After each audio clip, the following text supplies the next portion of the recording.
Hello guys, welcome to my vlog. So today it's snack time for the kids. So their snacks is a special chocolate that a long time they really wanted, and now it's one of the expensive chocolate.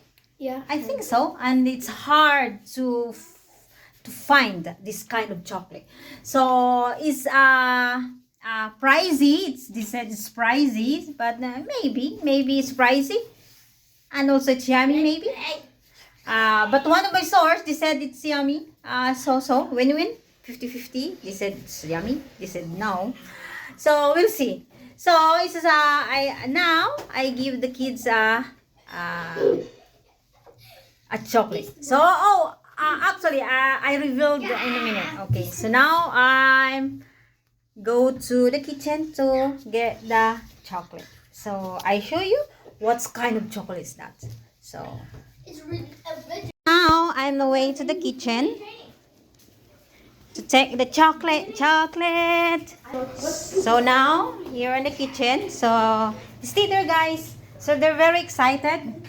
They're very excited to take the chocolate. So here we go. The chocolate is here. I hide here.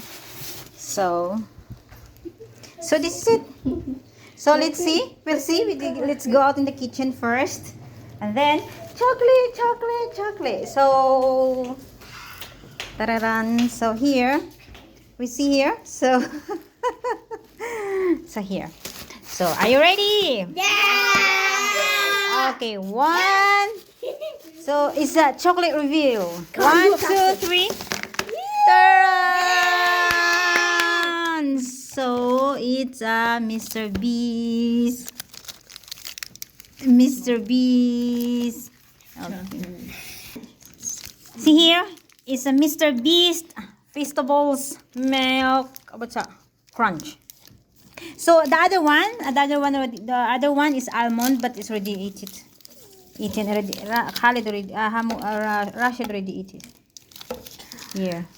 It's a milk crunch. It's from Mr. Beast. So how much give it that? Show me. So here we go. Taran. So it's not anyway. So this is my first time to see this one. It's not my first time. So here is stylish. Look, see, there's 3 bars here, and then the big bars is here. Small bars. Oh well. The smell is nice. It's like fancy. It's fancy. Oh, look at the back of it. Oh yeah. Like I didn't know that. stores. It's like stores. Then open it. I think it's right. Stores. No. Okay, like open this stores. one. It's a crunchy. I'm gonna try it. 1, 2, 3.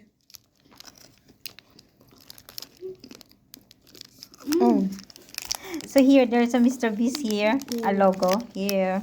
Oh. Okay. Can you open the palette? Oh, this is what's called the rice cracker or something. What's called? Look. Give me mine. If you like crunchy, get the milk crunch. It's actually really crunchy. Yeah. Give me it. You eat it, Khalid. Like this? Do I cut out like this? No. I eat this. I gotta eat like that. I'm scared to eat it. You look it out inside. So that's it for snack for today, Mr. Beast. I'm licking it like a lollipop. We love you, Mr. Beast. We love you, Mr. Beast. Shout out to Mr. Beast. Yeah. Bye.